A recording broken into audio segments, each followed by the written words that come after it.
આ સુરેશ છે ને તમને સોસાયટીમાં ડાઘિયા કૂતરાની જેમ હોદે છે. હાચવજો હા, કુવાડી ત્રિકમ પાવડો બધું લઈ આવ્યો છે.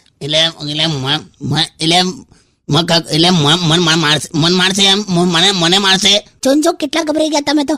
શું કર્યું શું તમે સુરેશ સાથે? એ તો મેં બદલો લીધેલો જૂનો, ગઈકાલે લીધો મેં. શેનો બદલો? એટલે એ નહીં, પેલા હોળીના દિવસે બુરા ના માનો હોલી હે એવું કહીને એના પર એને મારા પર કલર નાખેલો.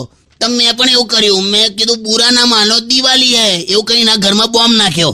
પછી શું થયું કઈ ખબર નથી. અરે એવો ધડાકો થયો છે, ડ્રોઈંગ રૂમમાં સોફા ફાટી ગયો. ખાલી સોફા જ ફાટ્યો ને? અરે પણ બા બેઠી હતી સોફા પર. એટલે સોફા ફાટ્યો, બા ફાટી? કશું ખબર નથી, સાંજે તમારી ફાટી જશે એટલું મને ખબર છે. કોન્ફિડન્સ છે મને. બોલો, આ સવારથી જો ને અમે સિંદૂર પણ નથી લગાવ્યું. એટલે જીવું છું લી, પણ તું તો ખરા કોન્ફિડન્સમાં જીવે. કશું થયું નથી, ચિંતા ના કરો. બોમ્બ હવાયેલો જ હતો તમારી જેમ. મજાક કરું છું. તારી લવા